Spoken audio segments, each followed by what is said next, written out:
Hello, and welcome to Solutions for Joint Degeneration and Tears, the Regenerative Medicine Revolution. This presentation is designed to answer some questions you may have about regenerative medicine and the use of PRP, Wharton's jelly, and cord blood. In this clinic, we use a team approach that is results-driven.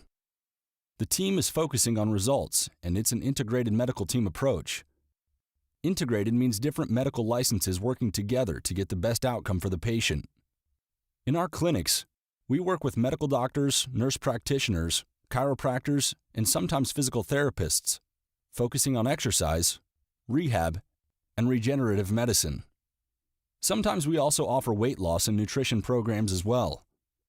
Our focus is on results, and our purpose is to help as many people as possible who suffer from shoulder pain, such as rotator cuff injury, bicep tendon tears and joint degeneration, elbow pain, such as tennis elbow, or chronic sprain or strain, hip and back pain, including bursitis, arthritis, and even failed back surgery, knee pain, mild to moderate osteoarthritis, ligament tears, meniscal tears, and many times patients who are trying to avoid knee replacement surgery, even foot pain, such as plantar fasciitis, Achilles tears, and arthritis.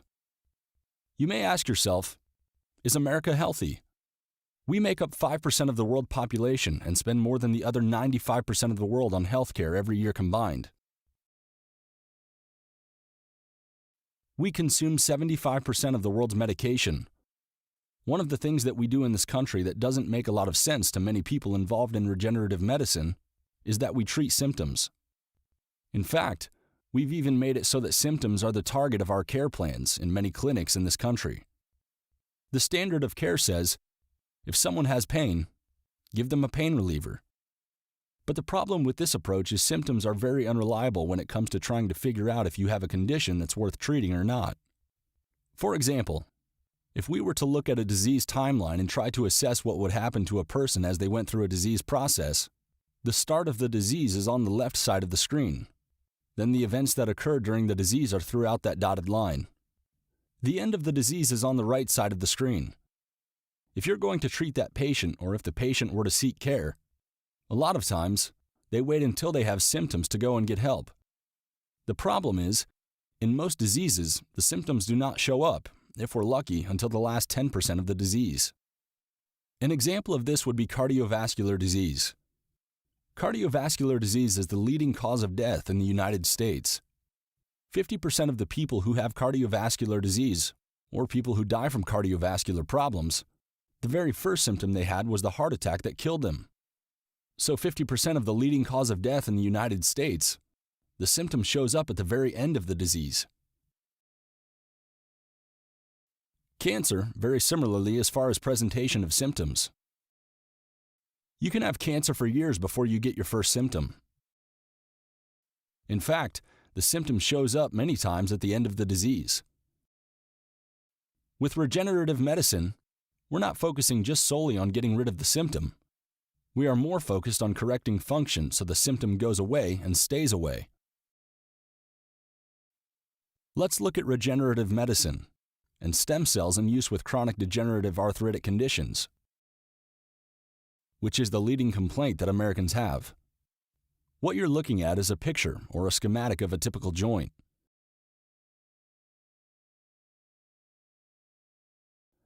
The top of that picture is one bone, and you can see it capped by the cartilage, which is in the yellow. And then it's separated by a synovial fluid, which is held in by a synovial capsule, and then the bottom bone, which also has cartilages further down. This could be a typical knee or hip joint. What happens is the joint does not have a direct blood flow into the synovial capsule. What happens is you have to have movement of one bone on the other to pump nutrition across the synovial membrane. If the joint doesn't move, it will degenerate.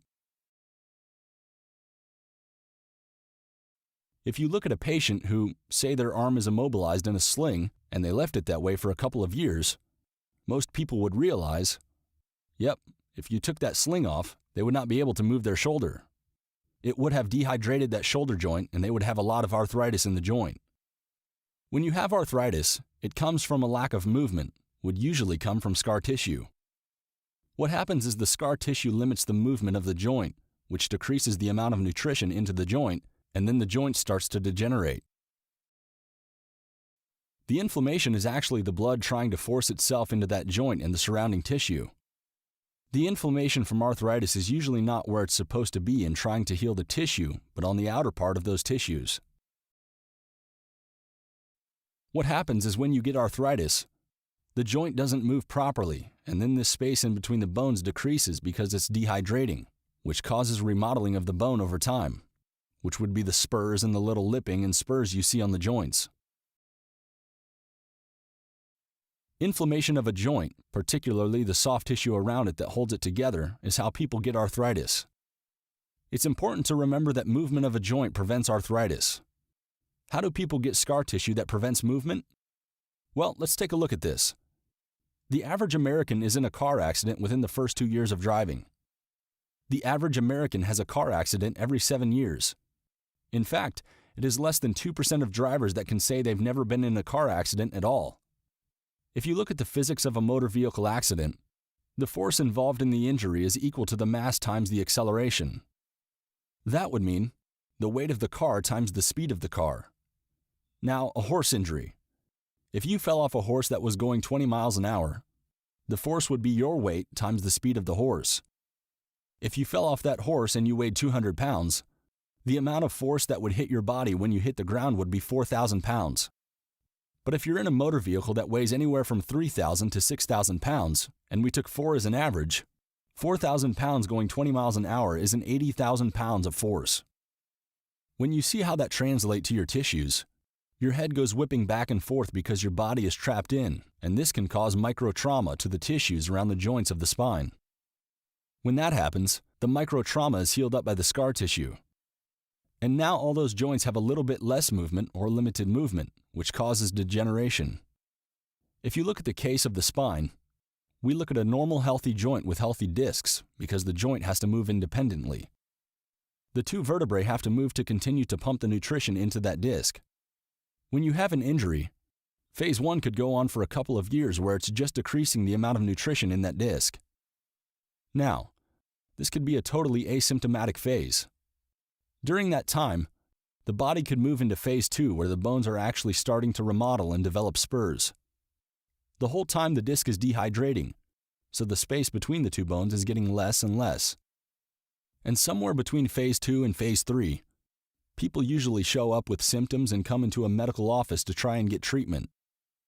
Sometimes, waiting until phase 3 is beyond repair and more dramatic and drastic measures such as surgery have to occur.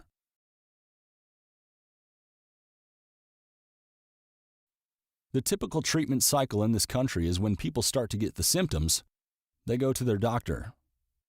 And the standard of care is, well, if you have joint pain, let's give you something to relieve the pain, like a non-steroidal anti-inflammatory or NSAID. Then if you get the same or increased pain, because eventually that will artificially stop it, but your body will keep trying to heal so the pain will come back. Then the doctor prescribes stronger non-steroidal anti-inflammatories or even pain relievers. As time progresses, he may order x-rays and that's when he discovers, oops, well, we've got arthritis. So let's do some cortisone injections, and then it gets worse. So the doctor will order an MRI and eventually you will become a candidate for arthroscopic surgery or full replacement surgery. Let's look at this. What about the non-steroidal anti-inflammatories or even the pain medication? What are they trying to accomplish?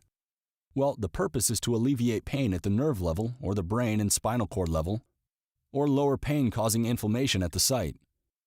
The problem is these drugs do not address the cause of the tissue damage, and thus the tissues continue to degenerate over time. It's like having air leak in your tire, and all you're worried about is the sound it makes and not actually fixing the tire. These drugs do not heal or regenerate anything. Non-steroidals are linked to ulcers and heart attacks, and have been thought to be responsible for more than 15,000 deaths per year from bleeding in the stomach from taking non-steroidal anti-inflammatories. So there is a danger. Not only do you cover up the symptoms your body is trying to make you aware of and is what it uses to heal, but the drugs themselves have side effects. What happens is then your doctor says, well, let's use cortisone injections because now that we've looked on the x-rays, we know you have arthritis. The cortisone injection's purpose is to try and break down the scar tissue. That's why people use cortisone. It actually does that. The problem is, it doesn't just zero in on the scar tissue. It breaks down all tissue, which is why it has to be limited. It degrades bone density and the cartilage over time. Putting this in to stop arthritis actually weakens the joint in the long run.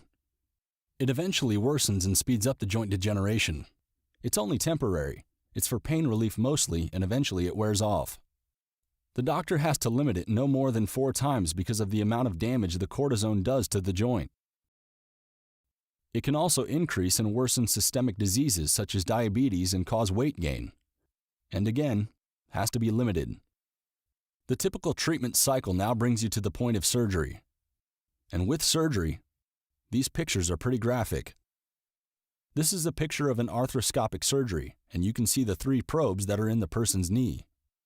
Everywhere these probes touch create scar tissue, and scar tissue will accelerate the degenerative process. The purpose is to try and go in there and clean up some of the debris, and maybe break down some of the adhesions that are in there. But the process of going in there creates more adhesions in the long run, and there's plenty of opportunity for infection.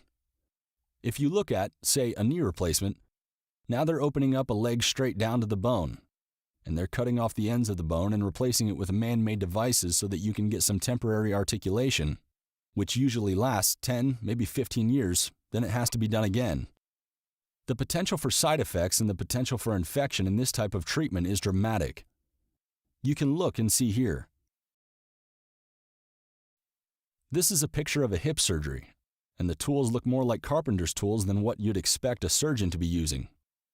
There are problems with surgery, and it should be avoided if at all possible.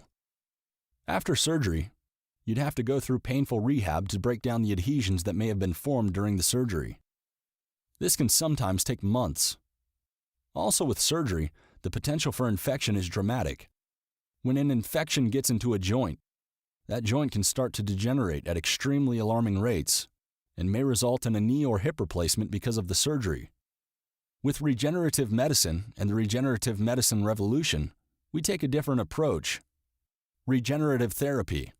And the goal is to try to get tissues that have stem cells to stimulate your body's healing. What are stem cells? Stem cells are the primary basic cell template that changes to become cells of all tissues, from bone to tendon, to glands to organs. If you look at it in the schematic, you can see a stem cell can actually change into other tissues. For example, a stem cell is a cell that is waiting for an identity. Based on what your body needs, you normally take stem cells and you grow it into, say, a muscle cell. Or you could grow it into a skin cell or a bone cell. Or into a tendon cell, an organ cell, a nerve cell. And it can even turn into more stem cells. This is how your body normally heals. When you're younger, because you have a lot more growing to do, you have a lot more stem cells, and they can reproduce into a stem cell at an infinite rate because there's so much growing that's going on in your body. But the older you get, the less stem cells there are, and the less viable the stem cells are. They have a limitation to how many times they can reproduce the older you get. This is why younger people heal faster than older people. Mesenchymal stem cells are primarily the form of stem cell that is the basic connective tissue stem cell that forms the framework of organs, nerves, skin, muscles, ligaments, tendons, cartilage, etc. Mesenchymal stem cells are the type that are most desirable when used in regenerative medicine. The way it works is you're trying to accomplish tissue repair. In this picture, you see the blue heptagons are cells that are healthy body tissue. What happens is, as we get older, we have things happen to us and we regenerate less, so we try to develop dysfunctional tissue, and that tissue becomes more prone to injury and more prone to disease. The use of stem cells is designed to transfer clean human stem cells into your body to help them regenerate tissue. That's the theory. One of the tissue sources we use primarily is predictive biotech, and they use various types of products. But on this chart, you can see their peripheral blood, which comes from your body, and that would be PRP. Or then there's placental tissue, which has amniotic fluid, amniotic matrix, and amniotic membrane. And inside that amniotic membrane, there's umbilical cord tissue and blood. You can get these from other sources, and we'll explain that in a minute. You can also get stem cells from your own body by extracting it from bone marrow or adipose tissue. The older you are, the less healthy you are. The less likely these sources from your body are designed to work. Peripheral blood tissue, or PRP, would be extracting your blood and concentrating the platelet-rich plasma so that you can inject that back and to stimulate your body into a healing process. But it's not likely to help you increase the amount of stem cells in your body. Let's look at how this program works. Wharton's jelly is the jelly that's in the umbilical cord that surrounds the blood flow to and from the baby from the mom's placenta. If you notice, the Wharton's jelly is loaded with cells, and those cells are among many things. Stem cells, particularly mesenchymal stem cells. The Wharton's jelly is the richest source of mesenchymal stem cells anywhere in the human body, and they're so rich in it because the baby is using stem cells constantly to grow its body. Now, the amniotic membrane is the barrier that protects the baby from the mom's immune system. So, Wharton's jelly is the protective layer in the cord. It is the richest source of mesenchymal stem cells. If you look here, here's an extract of a baby, or a picture of a baby in utero before birth. And you can see there's a placenta, and there's two sections in the placenta. The chorionic side, which is the darker red, and the amniotic side, which is the lighter red, which is also called the amniotic membrane. Then there's the umbilical cord. Everything from the amniotic membrane in is considered immune privileged, and that's because the baby has a different immune system than the mom. And the tissues inside the amniotic portion of the placenta protect the baby from the mother's immune system. And you can see that's the layer right there. They found that getting stem cells from these tissues can be used pretty much in anybody because they have the immune privileged characteristic. This research goes way back. This is an article from the Journal of the American Medical Association from 1913, where they were taking the grafting of preserved amniotic membrane and using it on burn victims and healing the skin of these burn victims. It's the grafting of preserved amniotic membrane. This technology has been known for a long time. This is the picture of PRP, where your blood is extracted, put in a centrifuge, and spun down to concentrate the plasma that gets injected back here. The idea here is this plasma is loaded with hyaluronic acid, growth hormone, and healing cytokines, and it will attract your own stem cells to the area. But the human cellular tissue products, HCTPs, that we use come from healthy-born babies. Cord blood, Wharton's jelly, and amniotic tissue are some of these tissues, and basically the FDA has cleared these to be safe.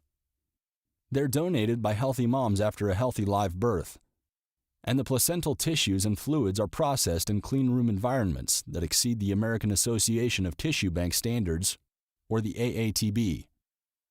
These moms and babies are screened for 9 months prior to the donation to make sure that they have no diseases and that they have very safe tissues. What happens is the regenerative tissues, HCTPs, growth factor, protein, collagen, hyaluronic acid, and stem cells, when injected into an injured area, the theory is that these stem cells in the regenerative tissue stimulate the repair, and your body regenerates only what is needed to be repaired. It basically gives you the healing power of a young, healthy baby. That's the theory.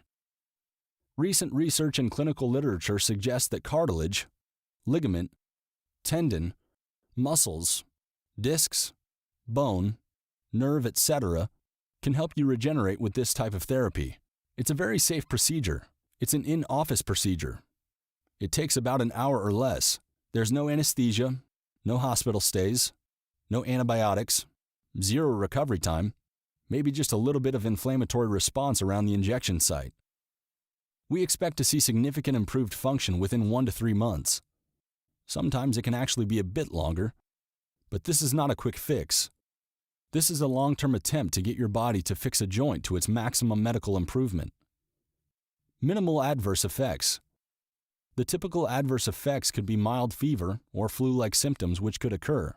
if they occur at all, in the first 24 hours. And they're gone within 24 hours.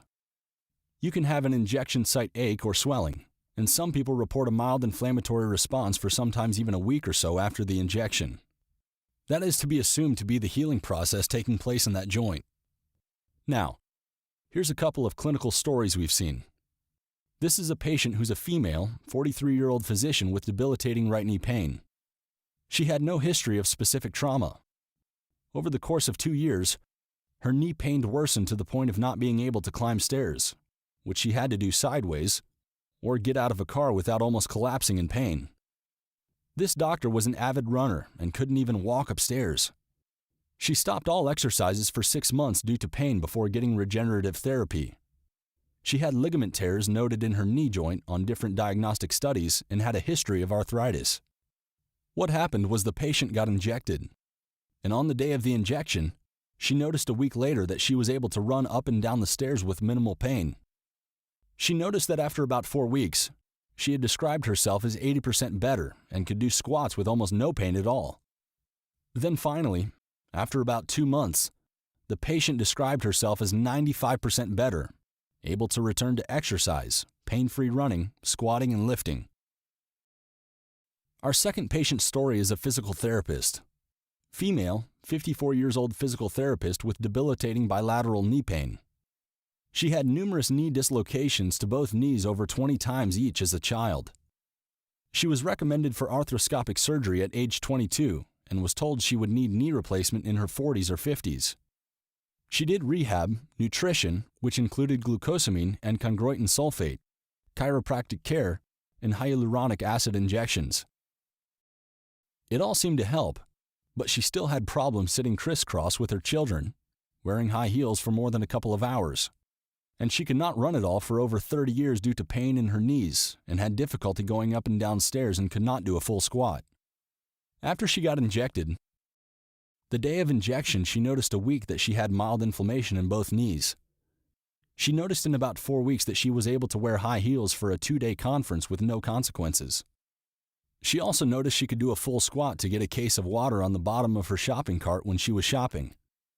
She also reported to us that she decided to take up running after 12 weeks because she wanted to get into shape, to her pre-baby shape after her first child was born 20 years earlier.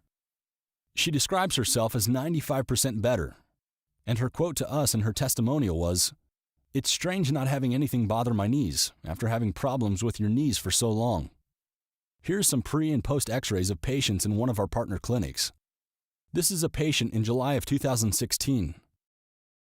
And as you see, the space between the bones are missing a little on the left side and a lot on the right side if you notice the left marker on the x-ray.